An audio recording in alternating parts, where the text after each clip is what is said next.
मुझे लगता है कि ये बजट नहीं, ये चुनावी रैली का जो भाषण होता है ना, ये बिल्कुल उससे मिलता जुलता ये बजट मुझे लग रहा है।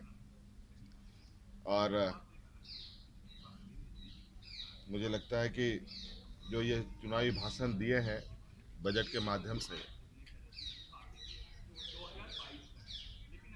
अगर ये जीत कर आए तो ये इसको जुमला बोल करके पार कर देंगे।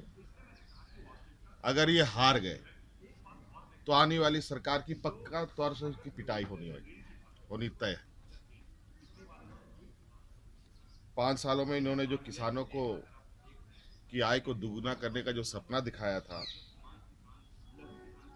वो तो सपना ही रह गया। और अंत में आप हर महीना 500 रुपये ले लो की घोषणा इसमें हमने जो आई है टीवी के माध्यम से देखा है।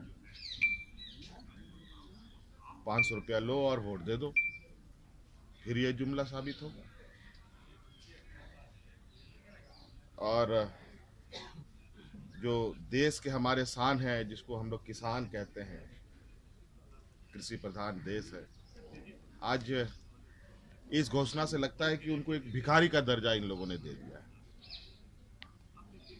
इस बजट में जो 14 करोड़ के लगभग भूमिहीन खेतीहर मजदूर हैं, उनके लिए माननीय मंत्री जी ने कुछ नहीं बोला, उसमें भी मौन रह गए।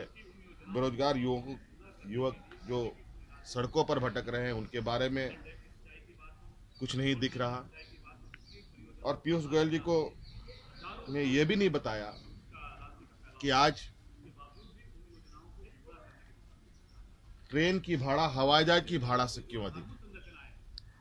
3,000 रुपये में आप 1.5 घंटे में दिल्ली पहुंच जाइए और 4,000 रुपये में 14 घंटे में दिल्ली पहुंचे। ये भी बताना चाहिए था। ये कुल मिलाकर के ये लगता है इस चुनाव में मतदाता पेश नहीं कर रही। कितने किसानों ने आत्महत्या की, ये आंकड़े पेश नहीं कर रही।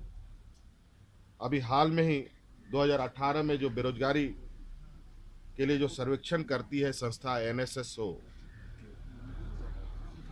ने जो सर्वेक्षण किया है, उसके रिपोर्ट को प्रकाशन करने पर भी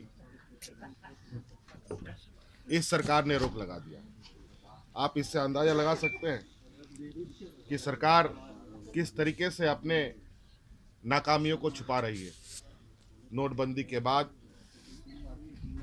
इस राज्य में लगभग 1.5 करोड़ नौजवानों की रोजगार चली गई। स्वतंत्र भारत का ये पहला इतिहास है। राजस्थान में आपने देखा होगा कि रोजगार नहीं मिलने के कारण वहां के युवक ने ट्रेन के आगे अपनी छलांग लगा करके अपनी जानें दे दी है। इससे काला अध्याय और क्या हो सकता है।